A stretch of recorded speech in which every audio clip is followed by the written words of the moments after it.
There is no denying that Into the Spider-Verse is one of the best films of the 21st century. It has gorgeous visuals, superb voice acting, and an amazing story. Somehow, that perfection seen in the original film has been one-upped by the sequel. Across the Spider-Verse has so many new elements which take the film to the next level. We have characters like the Spot, Miguel O'Hara, which are truly terrifying villains. We have different worlds with amazing text animation. We have amazing music, and we have an even more emotional story. But there is one element which makes Across the Spider Verse unreal and truly next level. This element is an essential plot point, but was handled so excellently where it bleeds into the story, the characters, and our whole world perspective. Canon Events. The internet's current favorite meme is also Across the Spider-Verse's magnum opus as far as new elements come. It adds so much and makes every scene 10 times richer. First of all, canon events are things that need to happen to Spider-Man and the world around them. Miguel explains it as events that connect all Spider people, and if they're not followed, they seem to have the possibility to destroy worlds. Now, it seems that they're what they seem at face value. Everyone's bitten by a spider. They had someone close to them die. Everyone said a police chief died. But it needs to happen to everyone. But it's destiny. That's what they say. But there are a lot of elements that should break canon, or at least make canon more confusing. In the movie, we see that Spider Man India was supposed to have his police officer die during the Spot attack in Mumbai, but that went wrong in so many ways. The main thing, Spot wasn't supposed to come. Spot was an anomaly. His powers are an anomaly. He should not have been in that universe. In this universe, there might have been another attack that day, but it would be very unlikely that Alchemax would fall, meaning the police should be safe in this universe on that day. Spider Man India's canon event was going to come from something that did break canon. If that doesn't show the flexibility of canon, I don't know what does. And furthermore, in the comic books, Peter Parker and Miles Morales both coexisted as Spider Man in the same universe without one of them dying. So there is obviously a lot that Miguel is wrong about, and we will see it explored in the next movie. One possible reason might be that both Miguel, Ben, and Jess have unusual Spider-Man orange, which seem canon breaking as pointed out by Nando V movies, where I don't believe any of them were bitten by a spider. But now, how does canon, the idea of it, or the fight against it, affect and relate to our characters?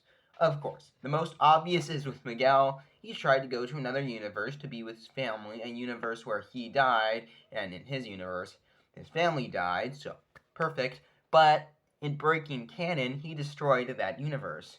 Now, that sounds very similar to what happened in Peter B. Parker in Into the Spider-Verse, but that's conversation for another day. But the event is what made Miguel all canon crazy.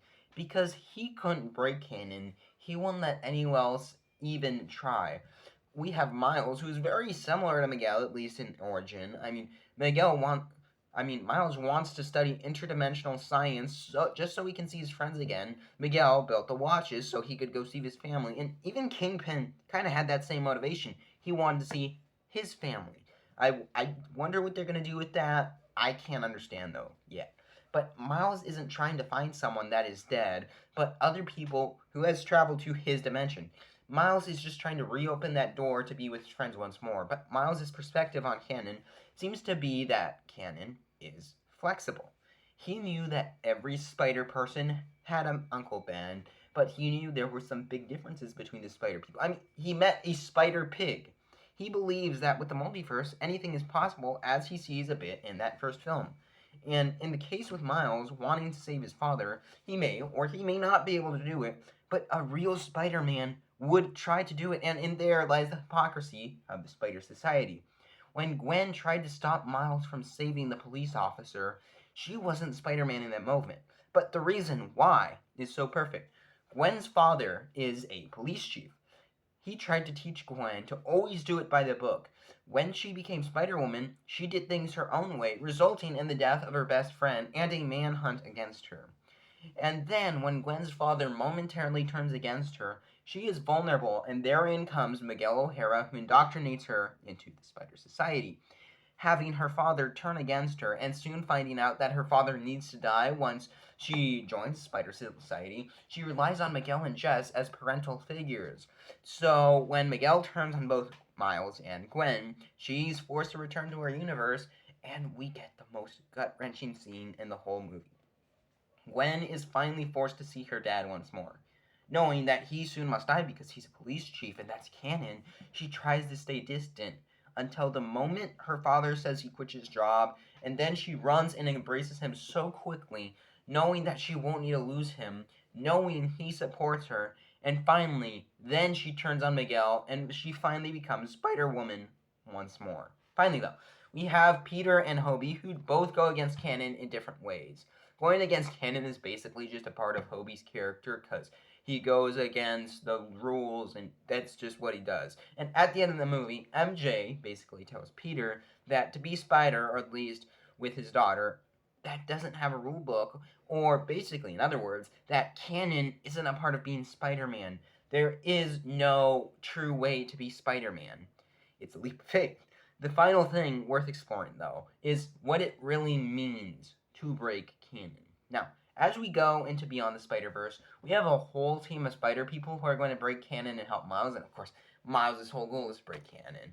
But how could that really affect the multiverse? From what it sounds, the only thing that will happen if canon is broken is that Miguel's empire crashes down. Miguel that's said that breaking canon in Mumbattan might have disconnected that world from the Spider-Verse. Not that it would be destroyed. It could have, but the main thing is it would have been disconnected. I think that has to be the ending of Beyond the Spider-Verse. Canon is broken, everyone is free to do their own thing, and everyone can finally be a real Spider-Man again because there's no fear that this needs to happen. Also, if canon is broken, I hope that means that at the very least Miles or Gwen could permanently stay in the other's universe. They just need to be together. I understand why not in this movie. That's a big part of Gwen's character, that she likes Miles at least, but she knows if she actually does anything, she's probably going to die because of canon. Again, that is so brilliant, and because of that, I'm so glad they didn't get together in this film. But if it doesn't happen in the next one, I will be very disappointed. Maybe it could also end with everyone just being an interdimensional Spider-Man, be like the Avengers, where they're all Spider-Man, different people who aren't forced by a code and all individuals, and stay in their own places until someone puts up the spider signal and everyone comes in and saves the day. But one way or another, this trilogy needs to end. We free Spider-Man, who can actually try to save everyone once more, instead of basically giving up on the notion of the chase that everyone gets what they deserve to be Spider-Man with the Spider Society.